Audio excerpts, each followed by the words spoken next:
Hello, everyone, and welcome to Bookaccino Live for May. We have so many great books to share with you. Still can't believe it's May. I keep still writing April on things. I don't know why, but I am more than ready for May. So we're going to start out by talking about your favorite selections from last month. This is a really great lineup. This is what you were excited about after April. The Paris Novel by Ruth Reichel, and I love this book. It's a bet on. I'm hoping to interview her at the end of May. I'm right now listening to Miss Morgan's Book Brigade by Janice Gessling Charles. It's absolutely terrific on audio. Daughter of Mine by Megan Miranda is a bets on selection, and I interviewed her. Anna Napolitano, Within Arm's Reach, a book that originally was published in 2004. Absolutely terrific. We're going to have more about an interview we're doing with Anne that you can participate in later in the program. The Wives, which is a memoir that I'm absolutely crazy about. It's a bets on selection, and I interviewed Simone. Unfinished Love Story by Doris Kearns Goodwin, story of her life in the 60s with her husband, traveling through actually like 40 years of what they knew about what was happening at the White House. A really terrific book. And a book I'm dying to read that I've been hearing amazing things about, All the Colors of the Dark by Chris Whitaker. He wrote one of my favorite books, We Begin at the End. So we've got what your top picks were. So let's see what you're going to have for this month. We're going to start with some fiction. Okay, this first book, let me just move me. You do not need to see me on the screen. This book is a Read with Jenna selection. I've heard fabulous things about it. I was speaking yesterday with somebody from the publisher, Real Americans by Rachel Khong, and it is also the Barnes & Noble pick for May. Real Americans begins on the precipice of Y2K in New York when 22-year-old Lily Chen, an unpaid intern at a slick media company, meets Matthew. Matthew's everything Lily is not. He's easygoing and effortlessly attractive, a native East Coaster, and most notably, heir to a vast pharmaceutical empire. Lily couldn't be more different. She's flat broke, raised in Tampa, the only child of scientists who fled Mao's Cultural Revolution. And despite all this, Lily and Matthew fall in love. So in 2021, 15-year-old Nick Chen has never felt like he belonged in the isolated Washington Island where he lives with his single mother, Lily. He can't shake the sense that she's hiding something. And when Nick sets out to find his biological father, the journey threatens to raise more questions than it provides answers. So there you've got Lily and Matthew and Real Americans.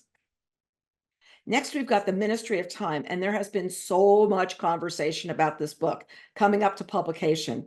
It's by Kellyanne Bradley. I heard her speak about it months ago. It's May's #1 indie pick, and it's a Good Morning America Book Club selection. It's got this really super cool cover. In fact, I've got a couple of galleys of it, and I think I'm going to make it giveaway for those who are attending live. So here we've got, in the near future, a civil servant is offered the salary of her dreams, and shortly afterward is told what project she'll be working on. A recently established government ministry is gathering expats from across history to establish if time travel is feasible for the body, but also for the fabric of space-time. She's tasked with working as a bridge, living with, assisting, and monitoring the expat known as 1847, or Commander Graham Gore. Over the next year, what that bridge initially thought would be, at best, a horrifically uncomfortable roommate dynamic evolves into something much deeper. By the time the true shape of the ministry's project comes to light, the bridge has fallen haphazardly, fervently in love with consequences she never could have imagined. So there we've got The Ministry of Time with this really cool cover on it. Emily Henry said, it's electric. I loved every word. And it's been called outrageously brilliant by Eleanor Catton. And there is just lots of buzz about this book, as there was for Real American, or as there is. Next, we've got Summers at the Saint by Mary Kay Andrews. And you know, our line is that summer begins with MKA, and it truly does. I was reading this book outside a couple of weeks ago, and it was so warm, I went in and put on my bathing suit, and it hasn't been kind of that warm since. And I was sitting outside, and I was like, wow, she really does bring summer on. So what do we have here? The book is actually set at a big hotel, and the hotel is actually fabricated on a hotel that I know well, which is the Cloister at Sea Island, Georgia. In fact, she did an event there the other day, and she did a lot of research there as well. And I interviewed her this week, and we had a fabulous conversation about it. So here's what the story is. Tracy Eddings was an outsider whose family wasn't rich enough or connected enough to vacation at the St. Cecilia, a landmark hotel on the coast of Georgia that everyone refers to as the Saint. But she could work there, and one fateful summer she did, and she married the boss's son. Now Tracy, the widowed owner of the hotel, determined to see it return to its glory days, even as staff shortages and financial troubles threatened to ruin it. Plus, her greedy and unscrupulous brother-in-law wants to make sure she fails. Enlisting a motley crew of recently hired summer help, including the daughter of her estranged best friend, Tracy has one summer to turn it around, but new information about a long ago drowning at the hotel threatens to come to light, and the tragic death of one of their own brings Tracy to the brink of despair. I'm going to go out on a limb here and say this is Mary Kay Andrews' best summer book. There's lots of mystery inside. There's lots of intrigue. There's also just sitting there picturing the really big pool with people sitting around it. And it's the other side of the hotel where the help all is. It's a Bets on selection. Like I said, I interviewed her. It was a summer reading choice this week, and it's going to be on for the rest of the summer. And it's a Mother's Day selection in case you haven't entered that contest yet.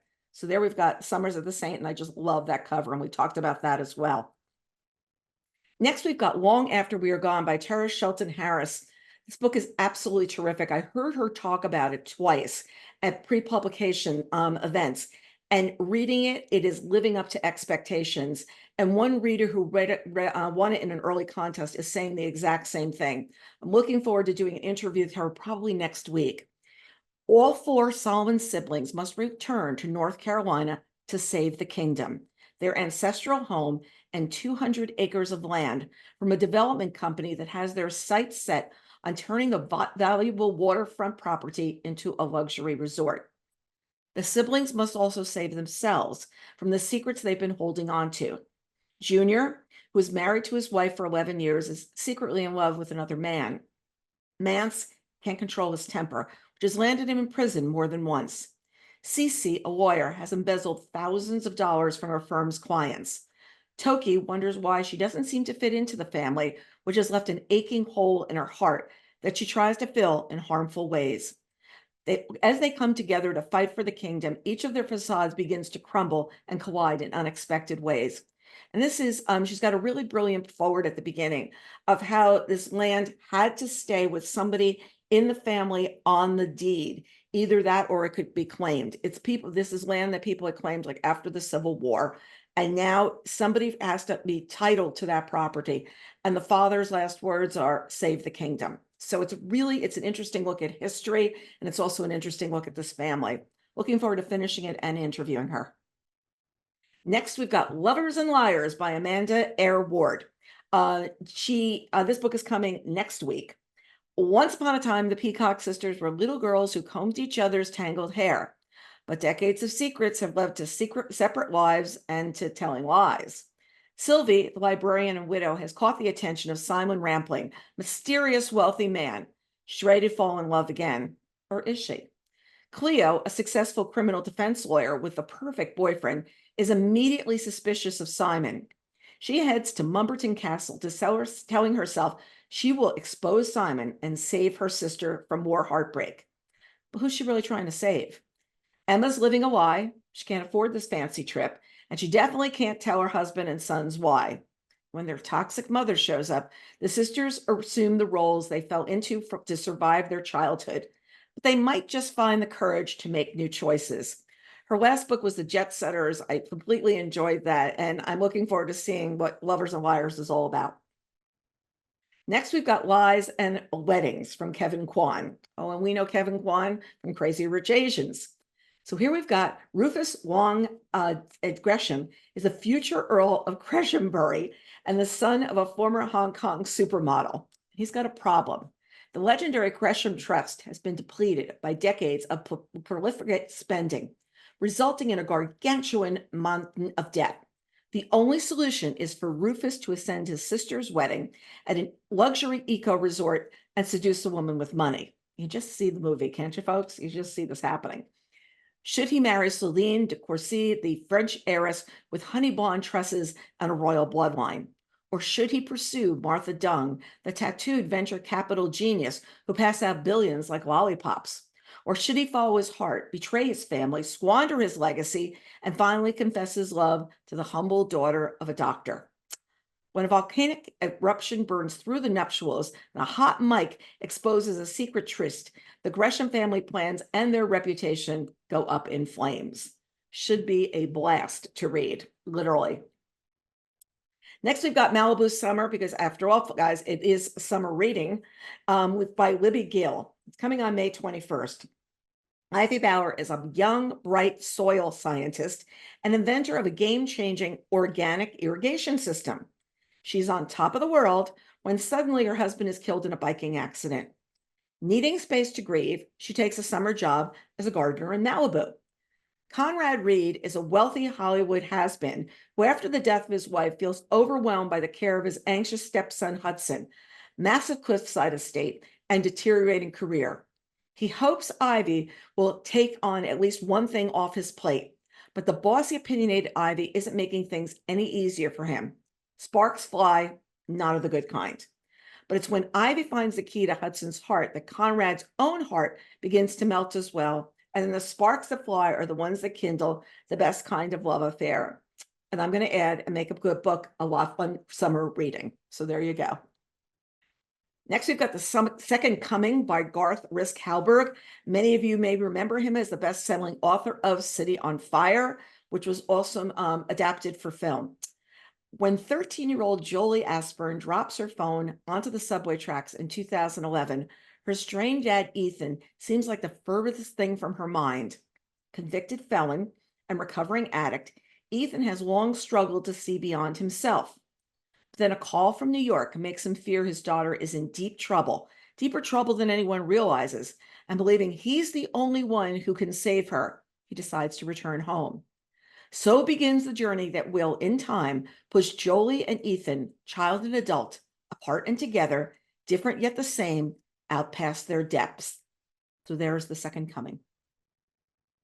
Next, from David Nichols, probably remember him as the author of One Day, which was on Netflix as a series, or it is on Netflix as a series, the one that I cried through the last couple of episodes of, just, going out there in case you're going to watch. This is coming on May 28th. Michael is coming undone. Adrift after his wife's departure, he's become taking himself on long, solitary walks across the English countryside. Becoming ever more reclusive, he'll do anything to avoid his empty house. Marnie, on the other hand, is stuck. Hiding alone in her London flat, she avoids old friends and any reminders of her rotten, selfish ex-husband. Curled up with a good book, she's battling the long afternoons of a life that she feels is passing her by. When a persistent mutual friend and some very unpredictable weather conspire to toss Michael and Marnie together on the most epic of 10-day hikes, neither of them can remember anything worse, until, of course, they discover exactly what they've been looking for. And oh yes, sometimes we just need a novel like this. Matt Haig said it's genius, a classic and funny love story. Next, we've got The Pecan Children. This is going to be one of our summer reading titles. It's on sale on June 4th. In a small southern pecan town, the annual harvest is a time of both celebration and heartbreak. Even as families are forced to sell their orchards and move away, Lil Clearwater, keeper of a secret covenant with her land, swears she never will. When her twin Sasha returns to the dwindling town in hopes of reconnecting with the girl her heart will never forget, the sisters struggle to bridge their differences and share the immense burden of protecting their home from hungry forces intent on uprooting everything they love. But there is rot hiding deep beneath the surface. Ghostly fires light up the night, and troubling local folklore is revealed to be all too true. Confronted with the phantoms of their past and the devastating threat to their future, the sisters come to a stark realization that in this kudzu choked South, nothing is ever as it appears. So there we've got The Pecan Children. Beautiful cover. Okay, let's do some historical fiction. I'm going to start with Mark Sullivan's All the Glimmering Stars. It's just out this week. And many of you will remember Mark's work, Beneath the Scarlet Sky and The Last Green Valley, both of which were situated during World War II. And he's going to a very different part of the world, someplace that we don't think about that much. And reading the first 100 pages of this, I learned a lot that I absolutely didn't know about a war that was being fought that kind of wasn't paying attention to. So let's go what it is about. Anthony Opaka and Florence Okori are coming of age in Uganda in the 1990s. They believe in being good humans before they are captured and forced in the fanatical Lord's Resistance Army.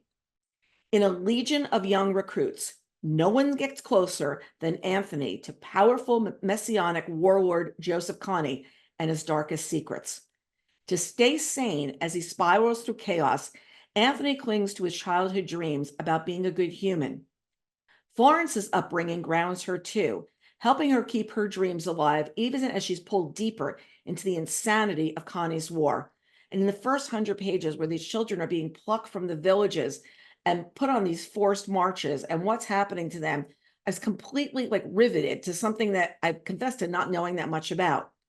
At the lowest parts of their lives, Anthony and Florence meet by chance, fall in love, and begin to dream of surviving their captivity. They devote their lives to helping their fellow child soldiers escape bondage and return to their families and redemption by following the stars. When the book opens, Anthony's father is telling him a story about following the stars and what you do and what the stars tell you about where you're located, whatever. Absolutely terrific. Part of the proceeds of this book is going to help stop childhood soldiers and children being brought to be soldiers. And it's just such an interesting story because as much as I've heard about, oh, there's these fanatics and they're running around and this is what's happening, I really didn't know what was going on in Uganda. It's one of our Mother's Day selections simply because of the story of the children is just so strong within this book.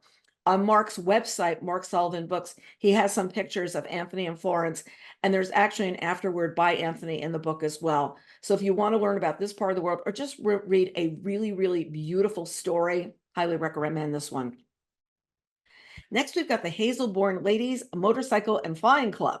Yes, and this is a summer reading title. It's out this week. The summer of 1919, and now that all the men have returned from the front, Constance Haverville has been asked to give up her cottage and her job at the estate she helped run during the war. She is sent as a lady's companion to an old family friend who's convalescing at a seaside hotel. Despite having only weeks to find a permanent home, Constance is swept up in the social whirl of Hazelborn-on-Sea after rescuing the local baronet's daughter, Poppy, from a social faux pas. Poppy runs a ladies' motorcycle club, to which she plans to add flying lessons. She and her friends enthusiastically welcome Constance to their circle. And as the country prepares to celebrate its hard-won peace, Constance and the women of the club are forced to confront the fact that the freedoms they gained during the war are now being revoked. I believe this contest prize is on Thursday of this week, so keep your eyes peeled for this one. Next, we've got Long Island by Kolb Toybin, and it is on sale this week. It's Oprah's latest pick. It was announced yesterday, her latest book club pick, and it takes place 20 years after the events of his 2009 novel, Brooklyn. In this, Ellis Lacey is Irish. She's married to Tony Fiorello, a plumber, and one of the 4 Italian-American brothers, all of whom live in neighboring houses in a cul-de-sac in Lindenhurst, Long Island, with their wives and children and Tony's parents. And if you read Brooklyn, you knew when it left off, this is where everyone was heading. It's the spring of 1976, and Alice has no one else to rely on in this still new country. Though her ties to Ireland remain stronger than those that hold her to her new land and home, she hasn't returned in decades. One day, Tony's at his job, and Iris is in her home office, and an Irishman comes to the door asking for her by name. He tells her that his wife is pregnant with Tony's child, and that he will not raise the baby, but instead will deposit it on her doorstep. And what she does, and what she refuses to do in response to this stunning news, is what makes Long Island so riveting. I listened to an interview that Colm did with the New York Times for their podcast yesterday, and he said this is not really a sequel. It's the same characters, but where the characters go in this book is not, he said he didn't feel like he was going to just sit down and write a sequel to what happened in a book that he wrote in 2009. Instead, he had a story he wanted to tell, and the story can stand alone as well. So keep that in mind. I did listen to Brooklyn a couple of months ago, knowing that this book was coming out. And it just set the stage for who the characters are. The narration was really, really brilliant. So if you want to do both, I would recommend it. Okay. Next up, we've got The Stolen Child by Anne Hood, which is out this week. It's a book reporter bets on selection. I had the pleasure of interviewing Anne. That interview will probably go up tomorrow, which is Thursday. We had so much fun talking. We also both knit, and I think we wove some of that into the conversation as well. So here's what we've got. For decades, Nick Burns has been haunted by a decision he made as a young soldier in World War I, when a French artist he befriended thrust both her paintings and her baby into his hands and disappeared. In 1974, with only months to live, Nick enlists Jenny, a college dropout desperate for adventure, and she's very funny, to help him unravel this mystery. And the journey leads them from Paris galleries and provincial towns to a surprising place, the Museum of Tears, the life's work of a lonely Italian craftsman. Determined to find the baby and the artist, hopeless romantic Jenny and curmudgeonly, and he is curmudgeonly Nick, must reckon with regret, betrayal, and the lives they've left behind. He reminds me of the father in This Is Us, the grandfather in This Is Us, and you could just picture Griffin Dunn being the absolute perfect character for this guy as you're reading the book. So really, it's a different kind of a book because you think you're going to read just about World War I, which Anne really has a passion for learning more about, though a lot of books are set in World War II. And she talks about going over and looking at some of the places where the story is set and where the idea for the Museum of Tears came from. Interesting interview, really enjoyed the book. Very, very different. Next, we've got This Strange, Eventful History by Claire Besud, which is also out, it's out next week, May 14th. Over 7 decades, from 1940 to 2010, the Cassars lived in an internet state, separated by the chaos of World War II, running from a complicated colonial homeland and after Algerian independence without a homeland at all. This strange, eventful history is above all a family story of patriarch Gaston and his wife Lucienne, whose myth of the perfect love sustains them and stifles their children, of Francois and Denise, devoted siblings connected by their family's strangeness, of Francois' union with Barbara, a woman so culturally different that they can barely comprehend one another, and of Chloe, the result of that union, who believes that telling these buried stories will bring them all peace. So there's the strange, eventful history. I love that cover. And I love that when there's secrets in a book and they're all going to start uncovering them. There's something about it that I just love, especially when it's presented really well, which you know is going to happen here. Next, we've got The Lost Letters from Martha's Vineyard by Michael Callahan. It's coming on May 21st. In 1959, Hollywood ingenue Mercy Wells seems to have the world at her feet. Far removed from her Nebraska roots, she has crafted herself into a glamorous Oscar-nominated actress engaged to an up-and-coming director until she shockingly vanishes without a trace. Well, 60 years later, Kit O'Neill, a junior television producer in Manhattan, is packing up her recently deceased grandmother's attic, only to discover a long-lost box of souvenirs that reveal that the grandmother who raised her and her sister was, in fact, the mysterious Mercy Wells. Putting her investigative skills to use, Kit is determined to solve the riddle of her grandmother's missing life, and the trail eventually leads her to Martha's Vineyard. Next, from Lisa Wingate, we've got another one of our summer reading contest titles. We start out in Oklahoma in 1909.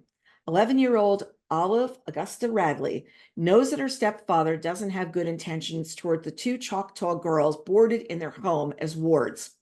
When the older girl disappears, Ollie flees to the woods, taking 6-year-old Nessa with her. Together, they begin a perilous journey to the remote Winding Stair Mountains, the notorious territory of outlaws, treasure hunters, and desperate men. In Oklahoma in 1990, law enforcement ranger Valerie Boren Odell arrives at the newly minted Horse Thief Trail National Park, seeking a quiet place to balance a career and single parenthood. No sooner has she reported for duty than she's faced with a local controversy over the park's opening. A teenage hiker has gone missing from one of the trails, and the long-hidden burial site of 3 children unearthed in a cave. So there's the setup for Shelterwood. You remember Lisa's last book, Before We Were Yours. So there's a lot to say about her writing historical fiction well. Next, we've got Swift River by S.C. Chambers. also heard this author present her book and was immediately interested just because of the way she swirled the story together. Paul Beatty has called it sensational. And Napolitano said it broke my heart and gives me hope. And it's an incredible blend of intimate and epic, according to Curtis Sittenfeld. So it's the summer of 1987 in Swift River, and Diamond Newberry is learning how to drive. Ever since her pop disappeared 7 years ago, she and her mother hitchhike everywhere they go. That's the only reason Diamond stands out. She's teased relentlessly about her weight, and since Pop's been gone, she's the only Black person in all of Swift River. This summer, Ma is determined to declare Pop legally dead so they can collect his life insurance money, get their house back from the bank, and finally move on. But when Diamond receives a letter from relatives she's never met, key elements of Pop's life are uncovered. She's introduced to 2 generations of African-American Newberry women whose lives span the 20th century and reveal a much larger picture of prejudice and abandonment, of love and devotion. So there we have Swift River. Next, we've got Tianan Square from Lei Wen, which is coming on June 4th. As a child in Beijing in the 1970s, Lei lived with her family in a lively working-class neighborhood near the heart of the city. Only her grandmother, a formidable and colorful maverick, really seems to see Lei and believe that she can blossom beyond their circumstances. A gifted student, Lei wins a scholarship to study at the prestigious Peking University, where she soon falls in with a theatrical band of individualists and misfits, dedicated to becoming their authentic selves, despite the Communist Party's insistence on conformity. A new world opens before her. When student resistance hardens under the increasingly restrictive policies of the state, the group gets swept up in the fervor, determined to be heard, joining the masses of demonstrators and dreamers who display remarkable courage and loyalty in the face of danger. As 1989 unfolds, the spirit of change is in the air. So you have Tiananmen Square. Let's do some thrillers and mysteries. I'm going to start with Linwood Barclay's I Will Ruin You, which I read last weekend. It's one of our summer reading selections. English teacher Richard Boyle certainly never thought he would find himself talking down a former student intent on harming others. But when Mark LeDrew showed up at Richard's school with a bomb strapped to his chest, Richard immediately jumps into action. Thanks to some quick thinking, he averts a major tragedy and is hailed as a hero. However, Richard's brief moment on the spotlight brings him in the sights of a deranged blackmailer with a score to settle. The situation rapidly spirals out of control, drawing Richard into a fraught web of salacious accusations and deadly secrets. As he tries to uncover the truth, he discovers there's something deeply wrong in the town, something that ties Mark, the blackmailer, and a gang of ruthless drug dealers together, and Richard has landed right smack in the middle of it.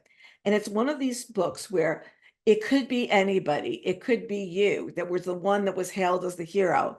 And then what happens to your life with you in the spotlight and what you end up accused of and what you end up in the middle of.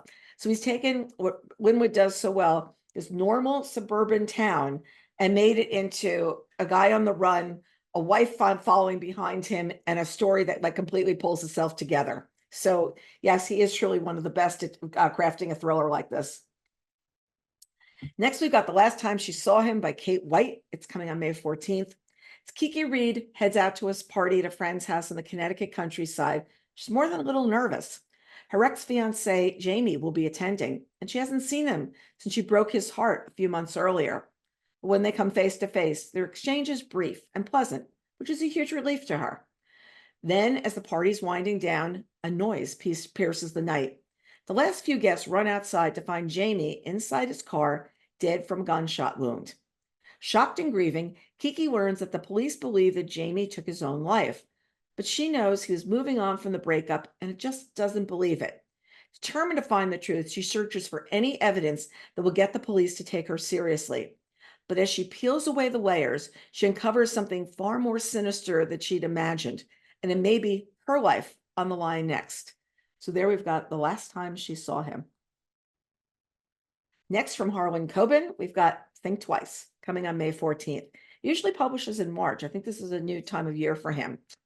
3 years ago, sports agent Myron Bolitar, if you are a fan of Harlan's, you know who that is, gave a eulogy at the funeral of his client, renowned basketball coach Greg Downing. Myron and Greg had history, initially as deeply personal rivals and later as unexpected business associates. Myron made peace and moved on until now, when 2 federal agents walked into his office, demanding to know where Greg Downing is. According to the agents, Greg is still alive. He's been placed at the scene of a double homicide, making him their main suspect. Myron and Wynne, longtime friends and colleagues, set out to find the truth, but the more they discover about Greg, the more dangerous their world becomes. So there we've got Think Twice. Next, from Stuart Turton, we've got The Last Murder at the End of the World. It's coming on May 21st. I'm looking forward to interviewing him. This is May's top library reads pick. It's librarians across the country. This is their top selection. Outside the island, there's nothing. The world was destroyed by a fog that swept the planet, killing anyone it touched. On the island, it's idyllic. 122 villagers and 3 scientists are living in peaceful harmony. Until, to the horror of the islanders, one of their beloved scientists is found stabbed to death. And until they learn that the murder has triggered a lowering of the security system along the island, the only thing that was keeping the fog at bay.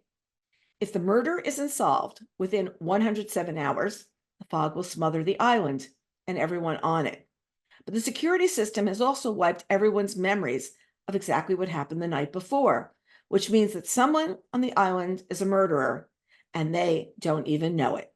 So this is by the author of 7.5 Deaths of Evelyn Hardcastle. Once again, we've got a mystery on top of a mystery on top of a thriller. So here's what you got: The Last Murder at the End of the World.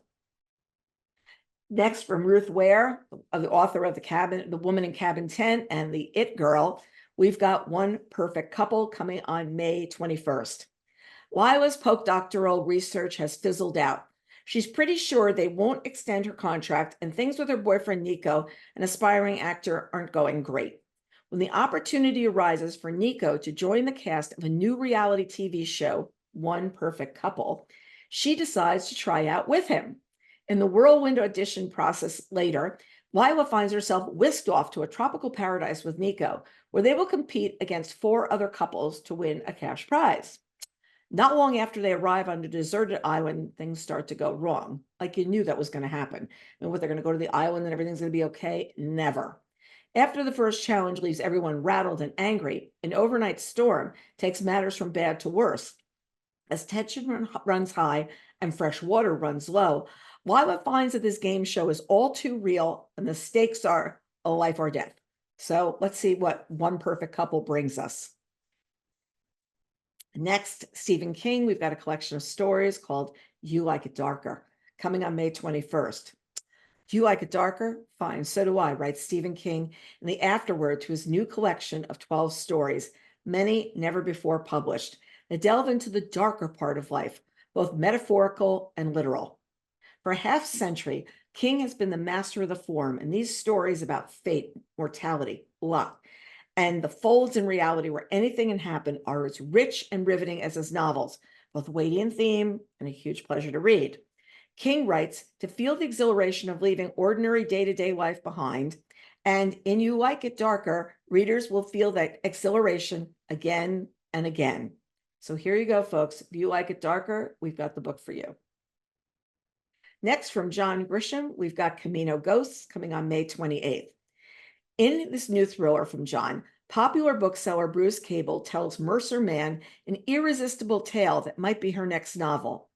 A giant resort developer is using its political muscle and deep pockets to claim ownership of a deserted island between Florida and Georgia. Only the last living inhabitant of the island, Lovely Jackson, great name, stands in its way. But what the developer doesn't know is that the island has a remarkable history, and locals believe it is cursed, and the past is never the past. So there we've got Camino Ghosts, island off the coast of Florida and Georgia. Let's see what happens, especially since we remember Bruce Cable, the bookseller, from his earlier Camino books. Next, we've got Knife River from Justine Campine. I had the pleasure of meeting her at a publisher lunch, and she's a new novelist. Already, Jodi Picoult has said this is atmospheric, sharp, and skilled. The twisting the reader's guesses is in unimaginable ways.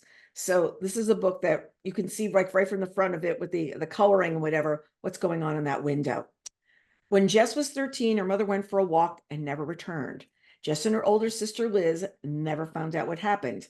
As soon as she was old enough, Jess fled their small town of Knife River, aimless in her attempts to outrun grief and confusion.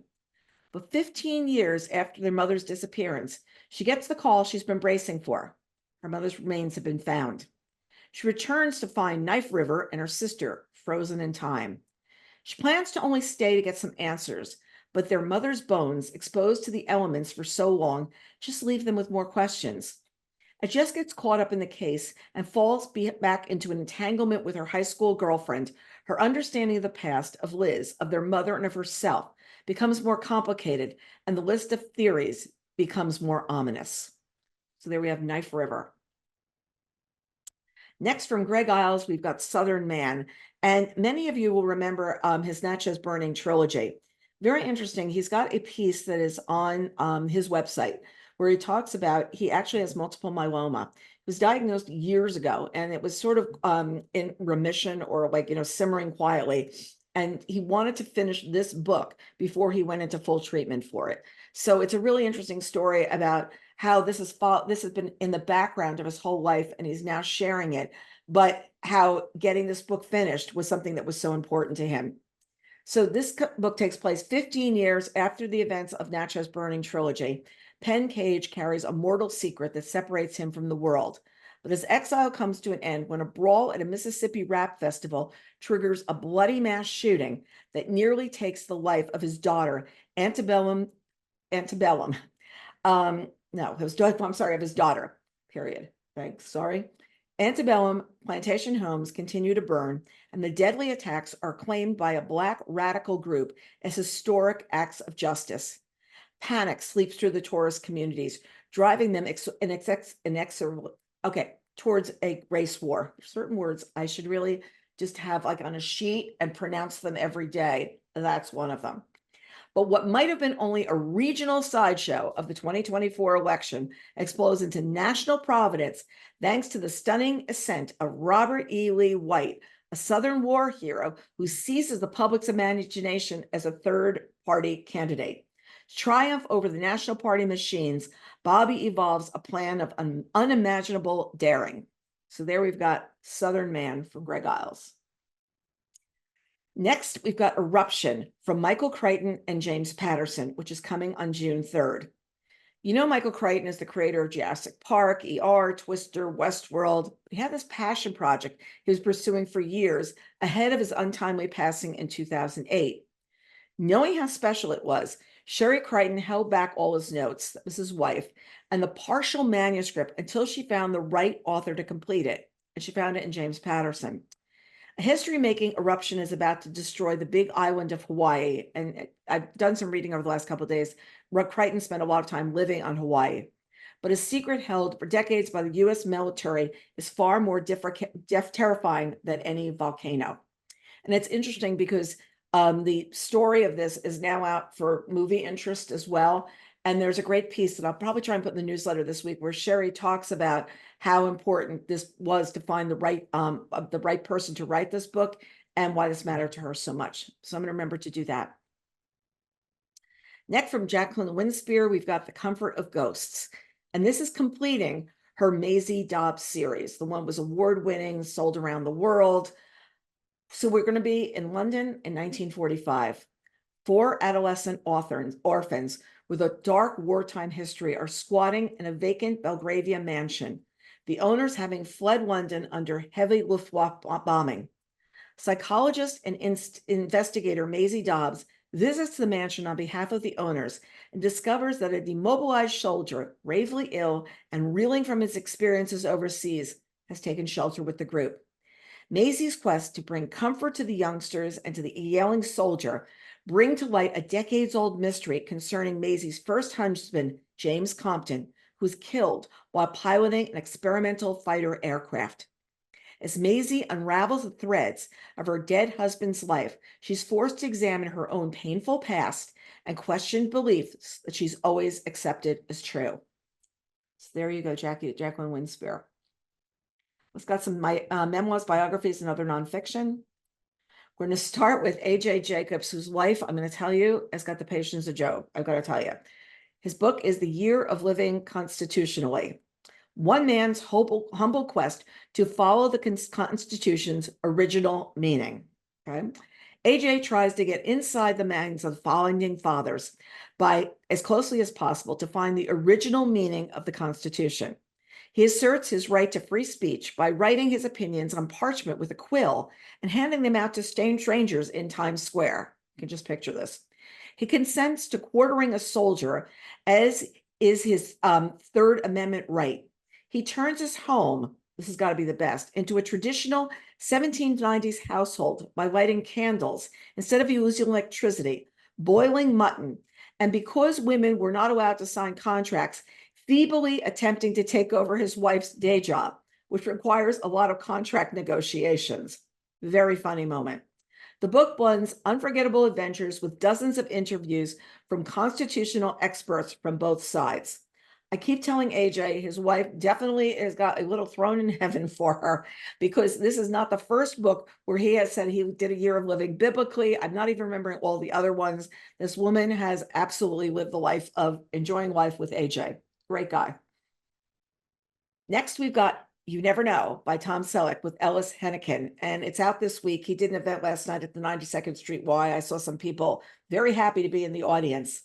In his own voice and uniquely unpretentious style, beloved actor Tom Selleck brings readers on his uncharted but serendipitous journey to the top of Hollywood, his temptations and distractions, his misfires and mistakes, and over time, his well-earned success. Along the way, he clears up an armload of misconceptions and shares dozens of never-told stories. Hollywood is never easy, even for the stars who make it look that way. And You Never Know, Selleck explains how he struggled to balance his personal and professional lives, frequently adjusting his career to protect his family's privacy and normalcy. And in Hollywood, you know that's got to be a real trick to be both private and normal, especially in today's world. Next, we've got a book that's one of our summer reading selections. It's called Animals I Want to See, a memoir of growing up in the projects and defying the odds. I'm really looking forward to reading this one. I like stories where people came from really tough backgrounds and created a new life for themselves. So on Bronson Street in the projects of Toledo, Ohio, in a crowded house occupied by a family of 14, Tom Seaman starts a very important list. Just as the trash-strewn field in his backyard is home to a treasure trove of wild animals, Tom's list, Animals I Want to See One Day, is the home to dreams of adventures in places far away, from the downtrodden neighborhood from where he lives. But for all its hardship and crime, Bronson Street is also something of a mythical street, populated by unforgettable people who share food, protect each other, give surprising gifts of beauty and merriment, proving that the bonds of community and friendship, often across racial and social lines, can bridge any divide and transcend what many of us are taught to believe about each other. And I love moments like that, where it's just not like who you are or what you are, it's how you can be when people come together. So I'm really looking forward to reading this. I want to know what animals he wants to see too. From George Stephanopoulos, we've got The Situation Room, which is written with Lisa Dickey. It's coming on May 14th. No room better defines American power and its role in the world than the White House Situation Room, and yet none is more shrouded in secrecy and mystery. Created under President Kennedy, the Sit Room has been the epicenter of crisis management for presidents for more than 6 decades. Time and again, the decisions made in the Sit Room complex affect the lives of every person on the planet. Detailing close calls made and disasters narrowly averted, The Situation Room will take readers through dramatic turning points in a dozen presidential administrations. The definitive past the security clearance look at the room where it happened and the people, famous and those you never heard of, who have made history within its walls. It's really interesting where he says the famous and those you've never heard of. Often when we see pictures, like there'll usually be stills or maybe just a piece of video inside a Situation Room, you'll see the president, you'll see some people you recognize, And then you see a number of people in the room that you have no idea who they are, but they're also charged with making these same decisions. So I think it's really interesting that that's all incorporated into this book. Next, from Sebastian Junger, we've got In My Time of Dying. This is on sale on May 21st. For years, he's an award-winning war reporter. He traveled to many front lines and frequently put his life at risk. And yet the closest he ever came to death was the summer of 2020, while spending a quiet afternoon that he shared with his wife and his 2 children. Crippled by abdominal pain, he's rushed to the hospital by ambulance, and once there, he starts slipping away. As blackness encroached, he's visited by his dead father, offering Younger to join him. It's okay. There's nothing to be scared of. I'll take care of you. And that's the last thing he remembered until he came to the next day and was told he'd suffered a ruptured aneurysm that he shouldn't have survived. The experience spurred him, a confirmed atheist, raised by his physicist father, to respect the empirical, to take a scientific, philosophical, and deeply personal examination of mortality and what happens after we die. And it's really interesting because Sebastian was on the front lines in so many of the wars, and one of his partners in doing reporting was killed on and during an incident where I don't believe he was on the ground as well. And it made him stop saying, I'm going to go to the front line, because he realized he then was a father, he had kids, and like, this is not what I should be doing at this point in my life. So him having this whole story putting together after having a life that he lived in so much crisis is very, very interesting. Next, we've got The Call to Serve by John Meacham, coming on May 28th. In honor of the 100th anniversary of George W. Bush's birth, The Call to Serve is an intimate, illuminating portrait of a man who was so much more than just his politics. Words and images, many found a lifetime of scrapbooks kept by Barbara Pierce Bush. John Meacham brings George H.W. Bush vividly to life. From the values of integrity and empathy and grace that Bush learned in his childhood to his leadership at the highest levels in tumultuous times, the 41st president embodied an ideal of service that warrants attention in our very divided time. I edit, they say Owen, I say very. Next, we've got The Long Haul, which is coming from Frank Figliuzzi. I am one of these people that is very into these serial killers. I don't know why.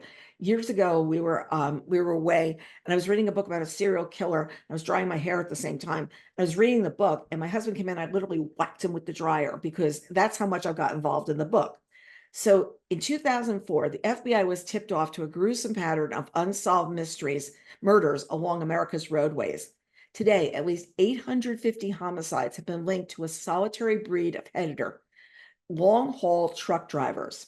They've been given names like Truck Stop Killer, who rigged a traveling torture chamber in the rear of his truck and is suspected of having killed 50 women, and the Interstate Strangler, who once answered a phone call from his mother while killing one of his dozen victims.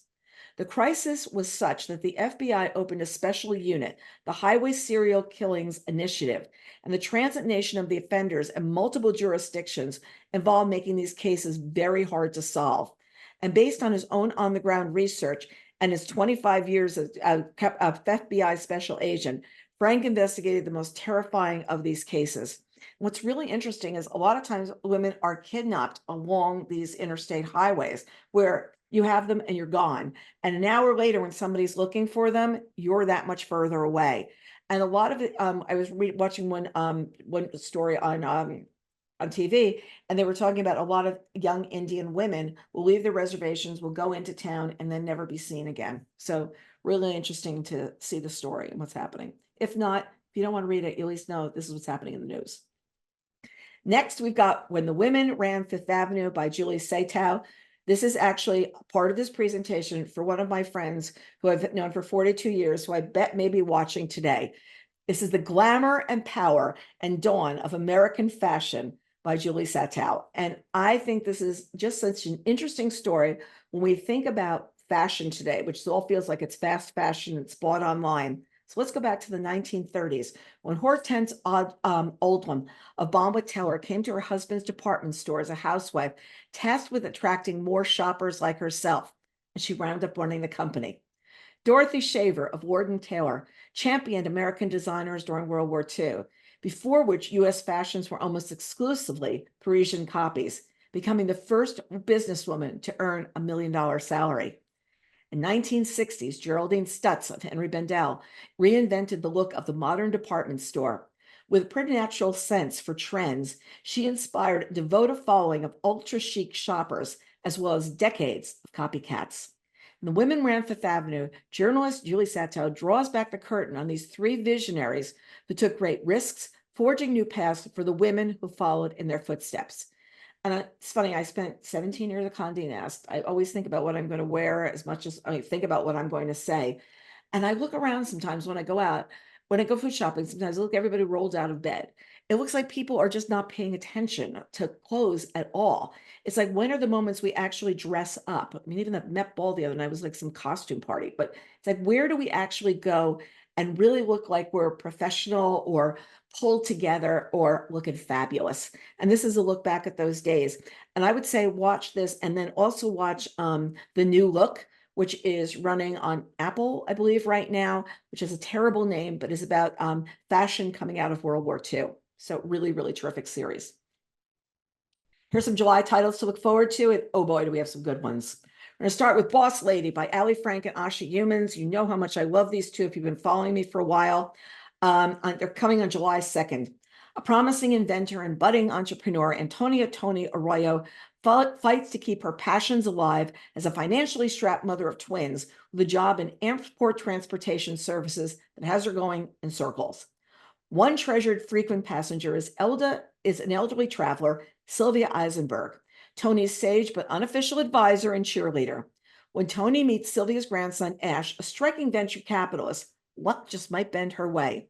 The game-changing new business endeavor in development, Tony hustles an opportunity to pitch her idea on TV's Innovation Nation. Tony's unexpected challenger, her very own recently resurfaced, not so quite ex-husband. As Tony's interrupted past collides with her tenuous future, she's more determined than ever to follow through on her own deserved dreams. And she's going to be boss lady. There's going to be humor along the way, trust me. Next, from J. Courtney Sullivan, we've got The Cliffs. You know her as the best-selling author of Maine. It's coming July 2nd. On a secluded bluff overlooking the ocean sits a Victorian house that contains a century's worth of secrets. By the time Jane Flanagan discovers the house as a teenager, it's long been abandoned. There's still clothes in the closets, marbles rolling across the floors, and dishes in the cupboard, but nobody's set foot there in decades. The house becomes a hideaway for Jane, a place to escape her volatile mother. 20 years later, Jane returns home to Maine following a terrible mistake that threatens both her career as an archivist and her marriage. Jane is horrified to find the Victorian is now barely recognizable. The new owner, Genevieve, has gutted it and is convinced that it's haunted. She hires Jane to research the history of the place and the women who live there. And in the story, Jane uncovers is even older than Maine itself. So there we have The Cliffs. Next, we've got God of the Woods, and this one is being buzzed about in a huge way. The date was moved up to July 2nd. It's coming from Liz Moore, and you probably remember her as the author of Long Bright River. I read that book, really enjoyed it, and they say this one is even better. It's early morning, August 1975. A camp counselor discovers an empty bunk. Its occupant, Barbara Van Laar, has gone missing. Barbara isn't just any 13-year-old. She's the daughter of the family that owns the summer camp and employs most of the region's residents. This isn't the first time a Van Laar child has disappeared. Her older brother similarly vanished 14 years ago, never to be found.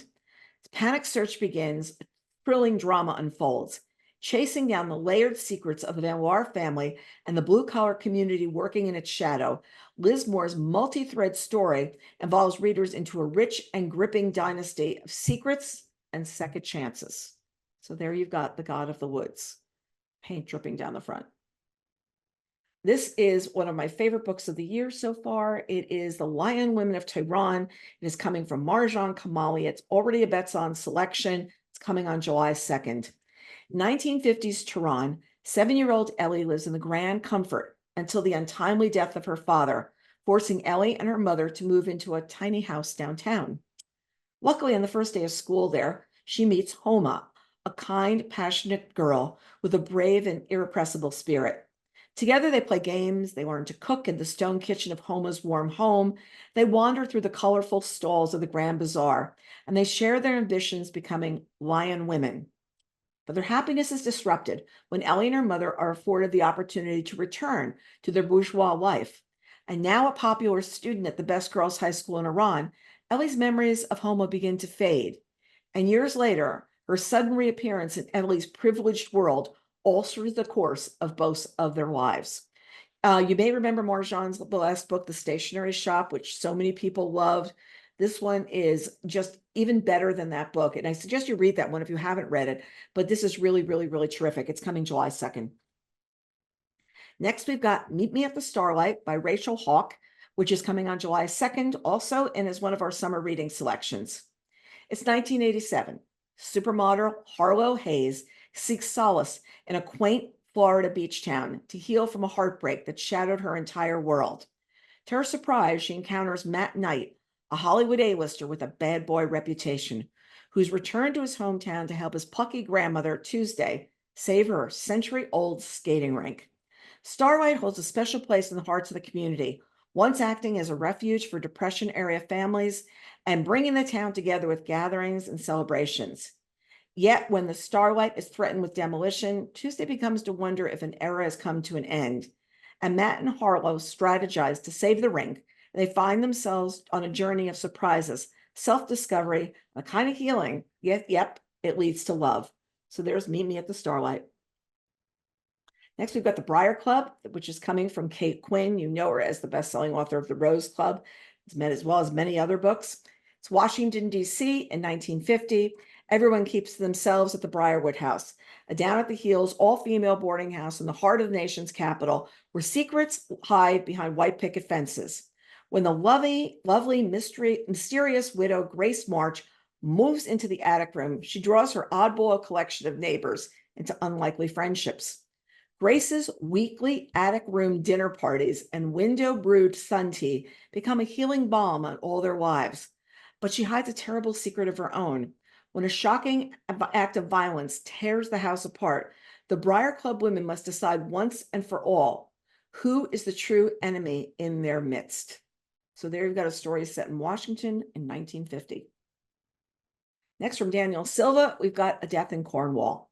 Art restorer and legendary spa Gabriel Lone has slipped quietly into London to attend a reception at the Courtauld Gallery, celebrating the return of a stolen self-portrait by Vincent van Gogh.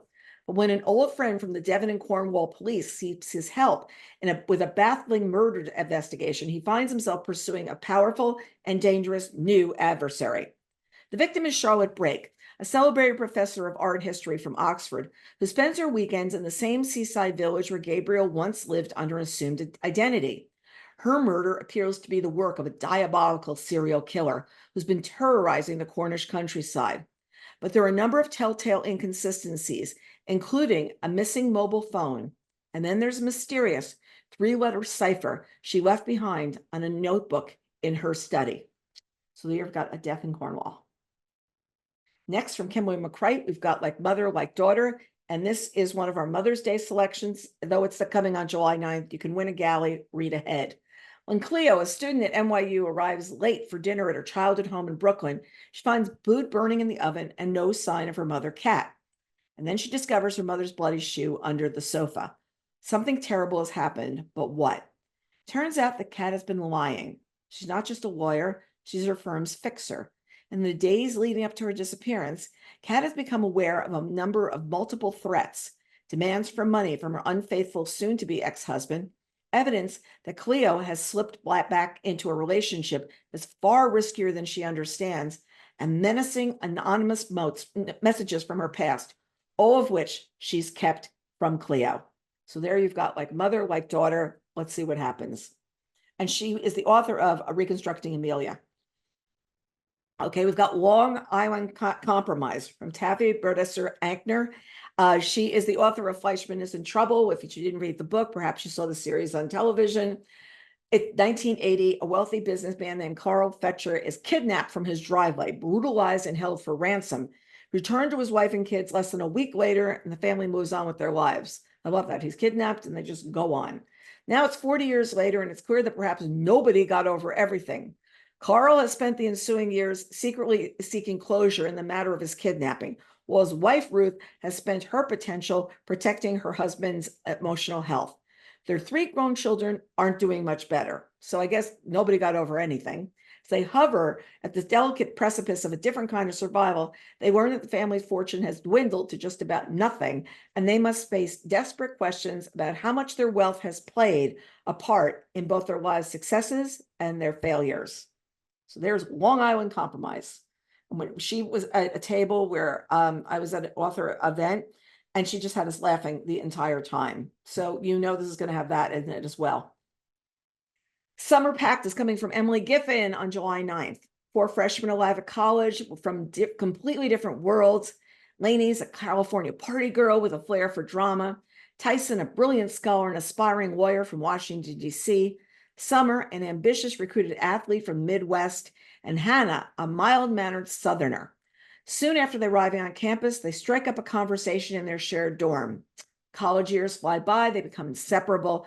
Graduation years, their lives are forever changed after a desperate act leads to tragic consequences. They make a pact, promising to always be there for each other. 10 years later, Hannah's anticipating what should be one of their happiest moments of her life when everything suddenly turns upside down. Calling on her closest friends, it soon becomes clear that they are all facing their own crossroads. So there we've got the Summer Pact. Next I've got I Was a Teenage Slasher by Stephen Graham Jones. I mean, look at that cover. It's 1989. It's Lamesa, Texas, a small West Texas town driven by oil and cotton and a place where everyone knows everyone's business. So goes it for 17-year-old Tolly Driver, a good kid, far more potential than application, who was about to be cursed to kill for revenge. Here, Stephen Graham Jones explores the Texas he grew up in, the unfairness of being on the outside, through slasher horror that he lives, but through the perspective of the killer, Tolly, writing his own autobiography. You're going to find yourself rooting for the killer in this summer teen movie of a novel gone full blood-curdling tragic. So there you got I Was a Teenage Slasher. Next, from Jamie Day, we've got One Big Happy Family. He's the author of the best-selling Block Party that came out last year. It's coming on July 16th. This is actually the pseudonym for an author. I will not say male or female, but they're one big happy, except they're not. The Precipice is a legendary family-owned hotel on the rocky coast of Maine. The recent passing of their father, the Bishop sisters, Iris, Vicky, and Faith, have come up for the weekend to claim it. With a hurricane looming and each of the Bishop sisters harboring dangerous secrets, there's murder in the air, and not everyone who checks into the precipice will be checking out. Each sister wants what's rightfully hers. And the mix is the precipice's 19-year-old chambermaid, Charlie Kelly, who is smart, resilient, older than her years, and in desperate straits. And the arrival of the Bishop sisters could spell disaster for Charlie. Will they close the hotel, fire her, discover her habit of pilfering from the guests, or even worse, warn that she's using a guest room to hide a woman on the run? So there's One Big Happy Family. Next, we've got a book that I absolutely loved. It's called The Days I Loved You Most by Amy Neff, also a best-on selection, coming July 30th. Joseph and Evelyn's New England beach homes have been side by side for generations. In the summer of 1941, on the shores where they were raised, these two childhood friends fell in love. Now, more than 60 years later, the lifetime between them, Joseph and Evelyn gather their 3 grown children to share the staggering news. She's received a tragic diagnosis, and he cannot live without her. So in 1 year's time, they will end their lives on their own terms. As the couple comes to grips with their own fate, they retrace their past that brought them to this moment. They embark on a journey to create new memories to cherish, to live out their greatest dreams, to comfort and connect with each of their children before they're gone. And as their final days draw near, they must confront the stark reality of what they're supposed to do and make peace with the legacy they will leave behind for their family. What's really interesting is Amy's writing a story about a very mature marriage, and she is not that old. She has young children. I want to say they're like 2 and 4, something like that. But she writes beautifully about marriage of some people that have been together a lot longer than you would think. She always spent summers at one part of the beach. And as a result, she's like framed her whole story based on that and what she's thinking about that area. Beautifully done. Highly recommend. Next, we've got What Have You Done by Sherry LaPena. And everybody who knows that when I say Sherry LaPena, she's my one sit read. I sit down reading this book and I am not moving until I'm done. Coming July 30th, nothing ever happens in sleepy Fair Hill, Vermont, but the morning it will change. And one innocent question could be deadly. What have you done? Teenagers get their kicks telling ghost stories in the old graveyard. Parents trust their kids will arrive home safe from school.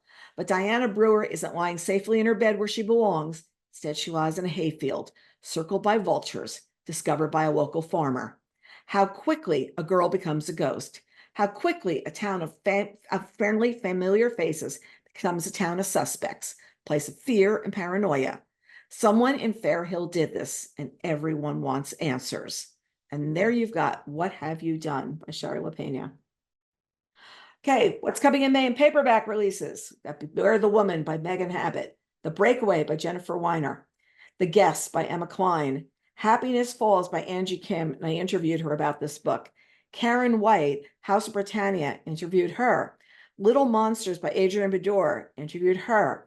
I believe I interviewed Meg live. I don't know if I did her on video. I'm going back to Meg Abbott back at the beginning. Sarah Pekkanen, Gone Tonight, I interviewed her. The Whispers by Ashley Adrain, I interviewed her. The Beach at Summerley, didn't interview Beatrice Williams. Can try and do it for the next book. Riley Sager, The Only One Left, didn't do an interview there. The River We Remember by Ken Kruger, one of my 3 favorite books of last year. And also we're going to be doing something really special with Ken that we're going to be doing the end of June. So you got to keep your eyes peeled. And if you're signed up for our events at the Book Report Network newsletter already, which you can do on our tbrnetwork.com page, you will get information about upcoming events before we're releasing it to everyone else. And Drowning by TJ Newman. She's also got a new book coming this summer. So there's what we've got. I interviewed TJ for her first book, which was Falling, Drowning. They all look the same. The covers are the same. And you do remember we interviewed Kent with our 25 prize winners way back when the book came out last October. For October, we interviewed, the book had come out sooner than that. Okay, what are the recent interviews and podcasts? Mary Kay Andrews, Summers at the Saint, had a blast. The Wives, Simone Garindo, is one of my longest interviews, and neither of us noticed it. We were just having such a good time talking. So you start looking, this go, oh my God, this is going to be so long. Break it up. She's really interesting about what it was like to be one of the wives that was living in Georgia as their husbands were being deployed. And Daughter of Mine is a really terrific thriller from Megan Miranda, and we talk about where the story came from for her. These are the summer giveaways. We've got these 24-hour giveaways on select days.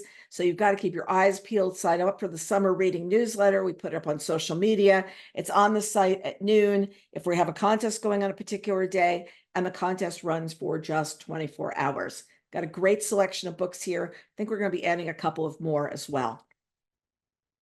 Mother's Day. Mother's Day is Sunday for anyone celebrating being a mother or celebrating their mother. And for those of you missing your mom, maybe for the first time or maybe for the umpteenth time, happy Mother's Day. And for the others, we're thinking of you. Here are the books that you could win. I have most of them here at my house right now, and I am ready to pack them up when we announce the winners next week. And I will be very happy to have these books leaving my home. So please go out and enter. It's an absolute great selection of titles. I know that whoever wins is going to enjoy reading them and also enjoy sharing them with friends as well. So there's that. It's up on the site. Also, if you're in a book group, okay, what's your book group reading this month? We've got our contest back for the month. We're 12. We will be giving 3 groups the opportunity to win up to 12 copies of Goodnight Irene, which is just coming out in paperback by Luis Alberto Urrea, and be able to then have that for a discussion with your group. So you want to be on top of that. If you're in a book club, all you got to do is come out and tell us what you're reading. If you're reading this book, fine, but I bet you're reading something else. So make sure you put down what you're reading, because we always love to see that. Next Bookaccino live event is going to be on May 29th at 8 p.m. We're going to be meeting with Ann Napolitano, and we're going to discuss Hello, Beautiful, New York Times bestseller and an Oprah pick. And we're also going to be discussing her new old book as well. So you want to be part of that conversation. We'll try not to give away any secrets on the new book, but by the same token, we want you to be able to at least hear from her within arm's reach why she decided to have that book come out now and what the story is about, and perhaps what she's working on as well. Sign up for that is available on Book Reporter and Reading Group Guides. And our next preview will be on Wednesday, June 12th at 2 o'clock in the afternoon.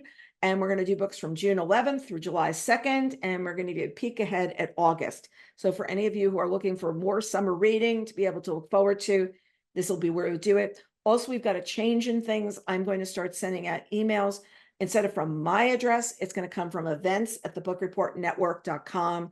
Trying to get that branded a little bit more. And we're also trying to make sure that when these bounces come in or whatever, it's not my inbox, it's getting inundated with them and I can go out and check and see what's going on. So just start looking for things from events@thebookreportnetwork.com. Okay. And that's it. Thank you so much for joining us.